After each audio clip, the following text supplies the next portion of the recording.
नमस्कार, मैं जयकृति योगी आप सभी दर्शकों का अन्नदाता कार्यक्रम में स्वागत करती हूं। किसान भाइयों, आजकल अधिक उत्पादन की चाह में किसानों के द्वारा अत्यधिक रासायनिक उर्वरकों का प्रयोग फसलों में किया जा रहा है, जिससे एक और जहां कृषि की लागत बढ़ रही है तो वहीं दूसरी ओर मिट्टी की उर्वरा शक्ति कम हो रही है। ऐसे में किसान समेकित उर्वरक प्रबंधन करके न केवल अच्छा उत्पादन ले सकते हैं बल्कि भूमि की दशा को भी सुधार सकते हैं। तो चलिए इसके बारे में विस्तार से जानते हैं बिरसा कृषि विश्वविद्यालय रांची के कृषि वैज्ञानिक डॉक्टर नैयर अली से। बहुत सारे किसान हैं जो रासायनिक खाद का बेतहाशा उपयोग कर रहे हैं, खास करके यूरिया, डीएपी और एमओपी।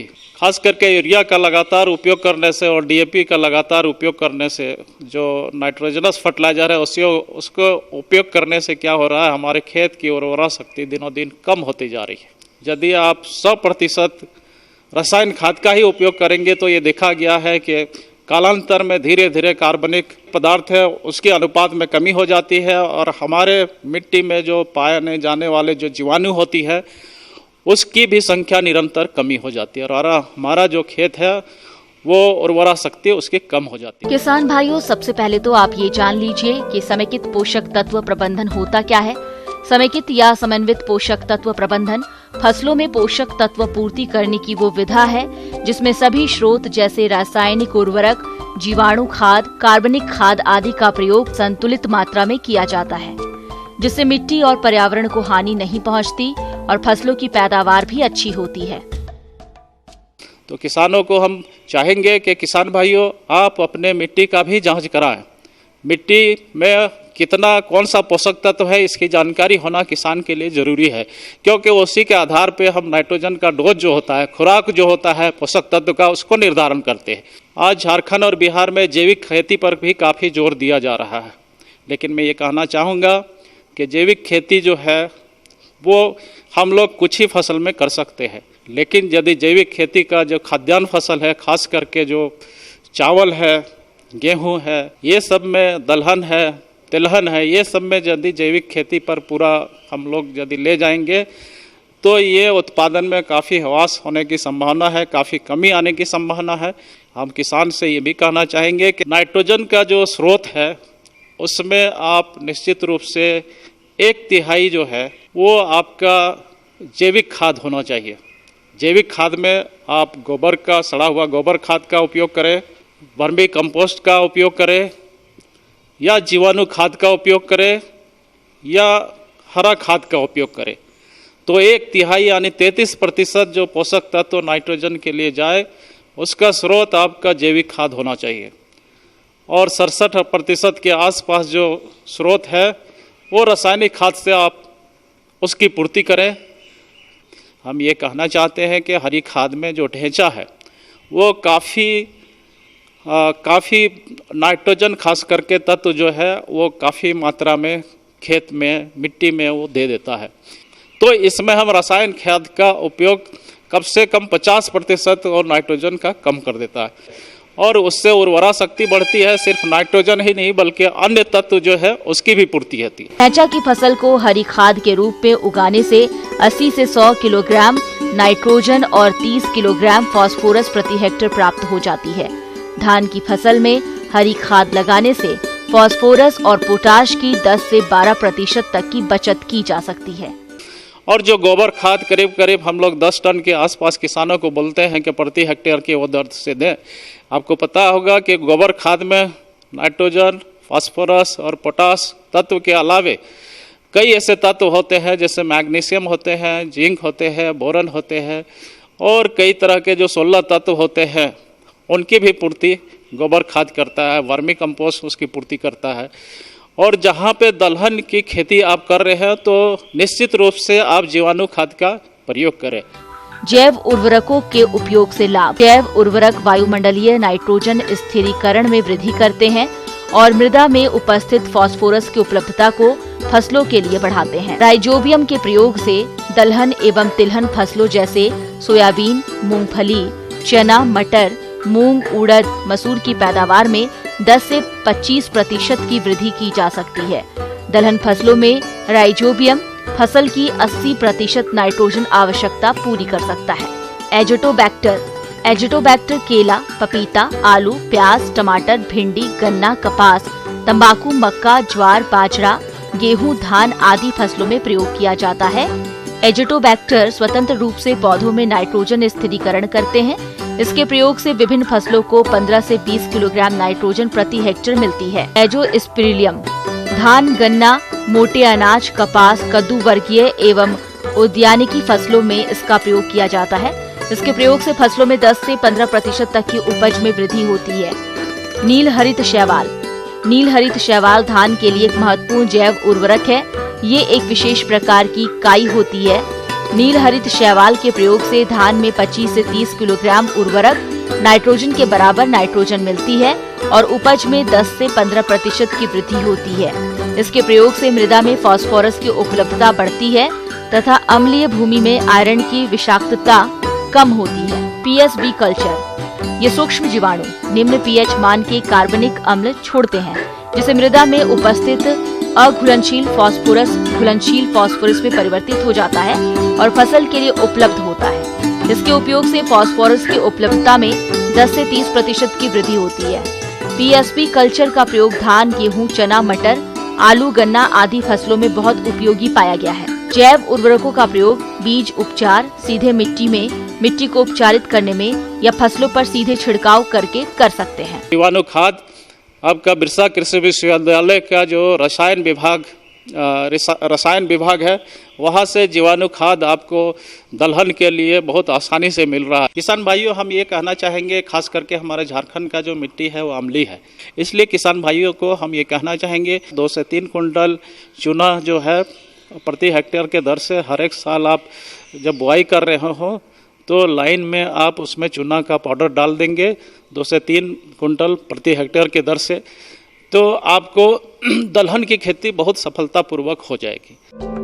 समेकित पोषक तत्व प्रबंधन का अहम पहलू है फसल की मांग के अनुसार पोषक तत्व की पूर्ति करना। आवश्यकता अधिक या कम पोषक तत्वों के प्रयोग से फसल को काफी नुकसान होता है, इसलिए फसल की मांग को देखते हुए केवल क्रांतिक अवस्थाओं पर ही पोषक तत्वों की पूर्ति करें। किसान भाइयों, समेकित पोषक तत्व प्रबंधन आज की जरूरत है। मिट्टी परीक्षण करवाने के उपरांत जरूरत के हिसाब से पोषक तत्वों की पूर्ति करना चाहिए। उसमें भी अधिकांश मात्रा में पोषक तत्वों की पूर्ति जैविक और कार्बनिक खादों के द्वारा पूरी करनी चाहिए, क्योंकि खादों में सभी प्रकार के पोषक तत्व मौजूद होते हैं, जिनसे फसलों की पैदावार तो बढ़ती ही है, साथ ही मिट्टी की भौतिक दशा भी सुधरती है और पर्यावरण को कोई नुकसान भी नहीं होता है। इनके प्रयोग से कृषि लागत को भी काफी कम कर सकते हैं। अब रुक करते हैं अगली कड़ी की ओर। अरहर दलहन की प्रमुख फसलों में से एक है और खरीफ के सीजन में अधिकांश किसान इसकी खेती करते हैं। फिलहाल प्रदेश के कई जिलों में 1 से 2 बार अच्छी बारिश हो चुकी है। ऐसे में जो किसान इसका लाभ उठाते हुए अरहर की खेती करना चाहते हैं, वे इसकी कौन सी प्रजातियों का चुनाव करें और बुआई करते समय किन किन बातों पर विशेष ध्यान दें, इस बारे में बता रहे हैं कृषि विज्ञान केंद्र जिला समस्तीपुर के कृषि वैज्ञानिक आर.के. तिवारी। अरहर जैसा कि हम जानते हैं कि एक दलहनी फसल है और दलहनी फसल का हमारे कृषि में समावेश बहुत ही जरूरी है। एक तो हमको अधिक आय भी प्राप्त होता है, जो दूसरा जो हमारी जो भूमि की जो स्थिति है वो भी दलहनी फसलों के द्वारा सुधरती है। तो जहाँ तक दलहनी फसलों की बात है, उसमें अरहर हमारी एक मुख्य फसल है और बिहार राज्य में अरहर को मुख्य रूप से हम जून के लास्ट से सोइंग स्टार्ट करते हैं, बारिश एक होने के बाद, और जुलाई के मौसम में, और यहाँ तक कि P9 ऐसी एक प्रजाति है जिसको सितंबर के महीने में भी हम लोग इसको लगाते हैं। जहाँ तक भूमि का चुनाव की बात है, इसके लिए मिट्टी ऐसी होनी चाहिए कि जिसमें पानी न रुके, ऊपरी भूमि का चुनाव करना चाहिए, क्योंकि या फिर उसमें पानी के निकासी का उचित प्रबंधन होना चाहिए। तो हमेशा ऊपरी भूमि का चुनाव करें। अगर जो हमारी जो मिट्टी है वो दोमट मिट्टी है तो ज़्यादा अच्छा है, उसमें उत्पादन बहुत अच्छा होता है। अब बात करते हैं भूमि की तैयारी की। तो भूमि की तैयारी के लिए प्रारंभ में 2 या 3 बार हल अथवा बखर चलाकर खेत को तैयार कर लें। जहाँ तक प्रजातियों का सवाल है, तो विभिन्न विश्वविद्यालयों के द्वारा, संस्थानों के द्वारा बहुत सी अरहर की प्रजातियां विकसित की गई हैं, जो कम अवधि से लेकर लंबे अवधि तक की प्रजातियां हैं। लेकिन बिहार राज्य में अभी कम अवधि की प्रजातियां बहुत ज़्यादा प्रचलित नहीं हैं। यहाँ पर लंबी अवधि की प्रजातियों का ही हमको चुनाव करना चाहिए। ताकि हमको अधिक से अधिक उत्पादन मिल सके। जैसे कि एक पुरानी प्रजाति हमारी P9 है, हमको आज भी वो लोग हम उगाते हैं। नरेंद्र देव अरहर 1 है, नरेंद्र देव अरहर 2 है, NDA 3 है, इसके अलावा मालवीय 13 है। उसके अलावा हमारे डॉक्टर राजेंद्र प्रसाद केंद्रीय कृषि विश्वविद्यालय के द्वारा अभी पिछले साल ही एक नई प्रजाति विकसित की गई है, राजेंद्र अरहर 1। इसकी खासियत यह है कि इसका उत्पादन बहुत अच्छा है और इसका पौधा जो होता है वो मीडियम हाइट का पौधा है और हमको लगभग इसका जो पोटेंशियल यील्ड है वो 20 कुंटल प्रति हेक्टेयर, इसका मतलब मान के चलें कि 8 कुंटल प्रति एकड़ हमको इसका जो अरहर का उत्पादन इसे हम प्राप्त कर सकते हैं। अरहर को लगाने से पहले एक विधि होती है जिसे हम बीज उपचार करते हैं। एक फंजीसाइड्स कार्बेंडाजिम से पेवेस्टिन से अगर हम इसको ट्रीट करते हैं 2 ग्राम प्रति किलोग्राम बीज के अनुसार से करते हैं। उसके बाद तो फिर इसके बाद हम इंसेक्टिसाइड के द्वारा इसका हम ट्रीटमेंट करते हैं और लास्ट में राइजोबियम कल्चर के द्वारा उसका अगर हम ट्रीटमेंट करें तो उससे जो जीवाणुओं की संख्या जिससे कहा जाता है कि जो नोड्यूल्स जो बनते हैं, जो गांठें बनती हैं हमारे दलहनी फसलों में, तो राइजोबियम के द्वारा ट्रीट करने के बाद गांठों की संख्या बढ़ती है और उससे जो वायुमंडलीय नाइट्रोजन को जो वो गांठ कैप्चर करती है पौधे हमारे जमीन में, वो उसकी मात्रा बढ़ती है जिससे हमारी भूमि की स्थिति सुधरती है। इसके बाद हम बात करते हैं पोषण प्रबंधन की। तो बोनी के समय 20 किलोग्राम नाइट्रोजन, 60 किलोग्राम फास्फोरस प्रति हेक्टेयर की दर से सीड ड्रिल की सहायता से बेसल खाद के रूप में दे। जहाँ तक अरहर को लगाने का सवाल है, जैसा कि मैंने कहा कि इसको लाइन से लाइन की दूरी पे मेंटेन करके लगाना चाहिए। 60 सेंटीमीटर की दूरी लाइन से लाइन की होती है और पौधे से पौधे की दूरी को हम 20 से 25 सेंटीमीटर पे हम रखते हैं। और उसके बाद एक बुवाई होने के बाद लगभग 25 से 30 दिन के बाद एक उसमें निकौनी अवश्य करें, क्योंकि अगर निकौनी हम नहीं करेंगे तो फिर उसमें खरपतवार होने की वजह से उसका बढ़वार नहीं होगा और फिर उसमें जो जड़ों का विकास है वो प्रॉपर नहीं होने की वजह से उसका उत्पादन घटने की संभावना बन जाती है। रासायनिक खरपतवार नाशकों में एलाक्लोर 1.5 किलोग्राम सक्रिय तत्व प्रति हेक्टेयर की दर से प्रयोग कर सकते हैं। आजकल एक और नया ट्रेंड भी है कि अरहर को हम जब लगाते हैं 60 सेंटीमीटर या 75 सेंटीमीटर पे भी लगाएं तो बीच में अगर हम 2 लाइन सोयाबीन का भी खेती करें तो इंटरक्रॉपिंग के द्वारा हमको अधिक किसानों को लाभ प्राप्त होता है और कम जमीन में, क्योंकि सोयाबीन कम अवधि की फसल है, हम लोग जून के लास्ट में लगाते हैं और उसको अक्टूबर के लास्ट में उसकी कटाई हो जाती है और उसके बाद तब तक हमारा अरहर का पौधा लगभग 1 से 1.5 फीट का होता है। उसके बाद उसमें ग्रोथ ज़्यादा आती है जब तक जाड़ा ना शुरू होता है। तो ऐसी स्थिति में हम एक खेत से 2 फसलों को हम लेकर अधिक आय अर्जित कर सकते हैं। बढ़ते हैं अगली प्रस्तुति की ओर।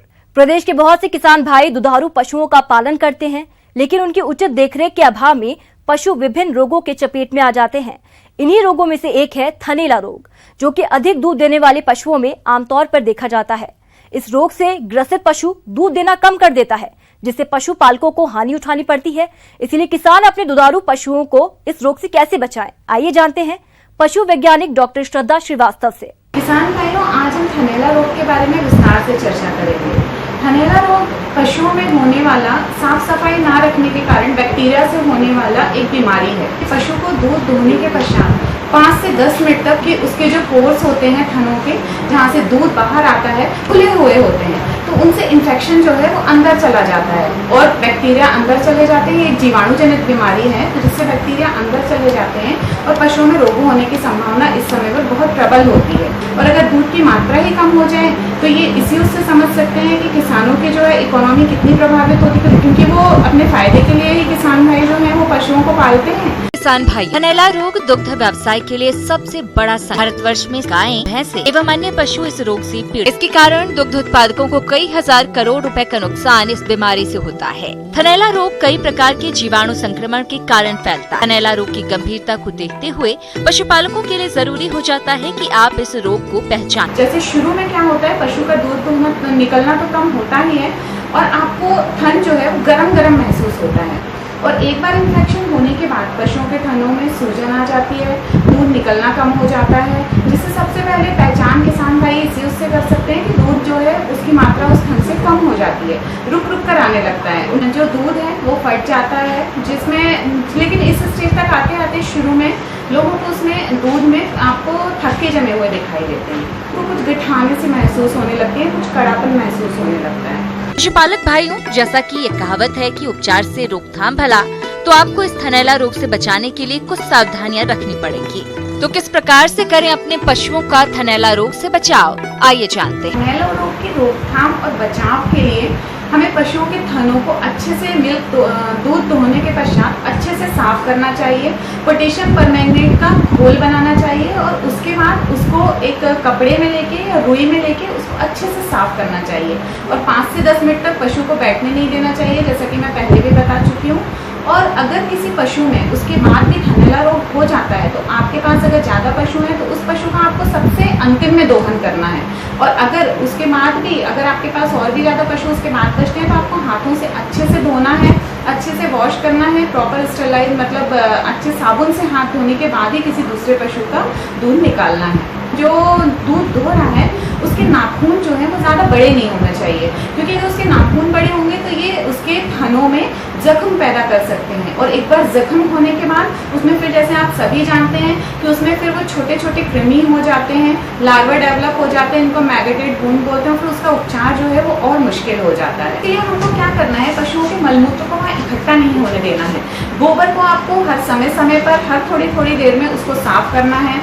यूरिन की जगह जो है उसके पेशाब करने की जगह है वो ऐसी होनी चाहिए कि वो तुरंत वहाँ से बह जाए, वो इकट्ठा ना हो, क्योंकि अगर वो इकट्ठी होगी वहाँ पे, अगर गोबर और यूरिन वहाँ पे इकट्ठा होगा तो उससे नो डाउट वहाँ पे कि बैक्टीरिया और जीवाणु जनित रोग जो है वो और ज़्यादा पनपेंगे।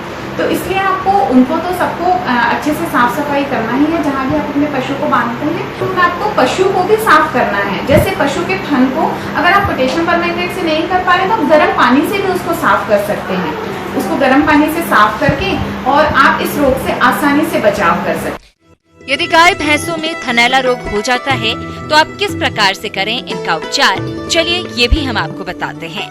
अब इसके बाद अगर हम इसके उपचार की बात करें तो जैसे ही अगर आपको इसके कुछ भी सिम्टम्स समझ में आते हैं, पशु चिकित्सक के आए बिना भी आप इसमें अगर आपको कुछ भी ऐसा लगता है, थन गर्म लग रहा है, दूध निकलना कम हो रहा है, तो आप उसको बर्फ से सिकाई करिए, और उसके बाद उसमें अंदर से ट्यूब डालने के लिए आप किसी भी चिकित्सक से परामर्श ले सकते हैं कि थनों के अंदर भी दवाई डालनी होती है और इंजेक्शन भी लगाने होते हैं। और अगर इस स्टेज पर भी आप डॉक्टर के पास नहीं जाते हैं तो जानवर की कंडीशन और खराब हो जाती है, उसका थन जो है उसमें फाइब्रोसिस मतलब कड़ापन डेवलप हो जाता है, और इस स्टेज पे फिर आपको ठंडे पानी या बर्फ से सिकाई नहीं करनी है, फिर आपको गर्म पानी से सिकाई करनी है। और इसके बाद भी अंदर तो उसमें दवाइयाँ डालनी ही है, थन के अंदर तो दवाइयाँ डालनी ही है, और आपको ऊपर से मतलब उसका पैरेंटरल इंट्रामस्कुलर भी या आईवी दवाइयाँ भी उसको लगवानी है। अगर कुछ दिन तक और वो पशु चिकित्सक से संपर्क नहीं करते हैं और उसका इलाज नहीं करवाते हैं तो ये बीमारी को ठीक करना बहुत मुश्किल हो जाता है, क्योंकि जब आप इसको ठीक नहीं करेंगे तो ये ऐसी मतलब ये प्राणघातक बीमारी नहीं है, लेकिन इससे क्या होता है कि पशु का जो दूध उत्पादन क्षमता है वो बहुत कम हो जाती है, और इससे किसान को जो है वो फाइनेंशियली मतलब इकोनॉमिकली उसको लॉस हो जाता है। अन्नदाता हेल्पलाइन निशुल्क फोन संपर्क सेवा के माध्यम से आपके द्वारा पूछे गए प्रश्नों में से एक या दो महत्वपूर्ण प्रश्न को हम अपने कार्यक्रम में शामिल करते हैं, और इसी के तहत आज का चयनित प्रश्न और उसका जवाब इस प्रकार है। निःशुल्क अन्नदाता हेल्पलाइन में आज हमने जिस प्रश्न को शामिल किया है उसे पूछा है गांव मोहनपुर, जिला भागलपुर के महेश यादव ने। आपने नींबू की उन्नत किस्मों के बारे में जानकारी चाहिए है तो इसके लिए देखिए कार्यक्रम का यह अंश। तो सबसे पहले तो नींबू की जो किस्म आप कौन कौन से जो नए बगीचे अगर हमारे किसान भाई लगाना चाहते हैं तो नए बगीचे लगाने के लिए किस्म का चुनाव पर ध्यान देना जरूरी है। नए प्रभेद हैं उसको बिहार कृषि विश्वविद्यालय सबौर किसी भी जो हमारी कृषि विश्वविद्यालय है वहाँ से प्राप्त कर सकते हैं या कृषि विज्ञान केंद्र से प्राप्त कर सकते हैं। तो नींबू की किस्म में कागजी लाइम तो पूर्वी कागजी काफ़ी अच्छी वैरायटी है। इसके साथ ही साथ विक्रम है और प्रमालिनी है जो काफ़ी अच्छी वैरायटी है, जिसको कि हमारे जो उपभोक्ता हैं वो पसंद करते हैं। और साथ ही साथ सिलेक्शन 49 है। और एक नींबू ऐसा होता है सीडलेस लेमन जिसको कि कहते हैं, इसमें बीज नहीं होता है और ये भी काफ़ी हाई डिमांड पर बाज़ार में बिकता है। वैसे तो आजकल जो प्रभेद उपलब्ध हैं उसमें अगले सीजन यानी कि अगले वर्ष ही फल आने शुरू हो जाते हैं, लेकिन कमर्शियल अगर देखा जाए तो 3 साल बाद पौधा जो है फल देना प्रारंभ कर देता है। एक पौधे से लगभग आपको 1000 से 2000 तक फल प्रति पौधा मिल जाएगा और साल में अगर 2 बार फलन होता तो इस तरीके से आपको लगभग 3 से 4000 फल एक पौधे से साल भर में प्राप्त होते हैं। हम ये उम्मीद करते हैं कि आज का कार्यक्रम आप सभी दर्शकों के लिए उपयोगी रहा होगा। किसान भाइयों, अन्नदाता आपकी सेवा के लिए संकल्परत है। कृषि संबंधित समस्या एवं सुझावों के लिए आप हमें इस पते पर संपर्क कर सकते हैं। प्रोड्यूसर अन्नदाता, news 18 Bihar, Jharkhand, Ramoji film city, Hyderabad 501512। साथ ही आप हमें ईमेल भी कर सकते हैं। हमारा ईमेल है p18annadatabihar@nw18.com। इसके अतिरिक्त आप हमें निःशुल्क हेल्पलाइन नंबर 1800-419-2155 पर सोमवार से शनिवार सुबह 10 से शाम 4 बजे के बीच संपर्क कर सकते हैं। किसान भाइयों, अब समय हो रहा है आपसे विदा लेने का, तो हमारी अन्नदाता टीम को दीजिए इजाजत। कल फिर आपसे मुलाकात होगी कृषि संबंधित कुछ और महत्वपूर्ण जानकारियों के साथ। नमस्कार।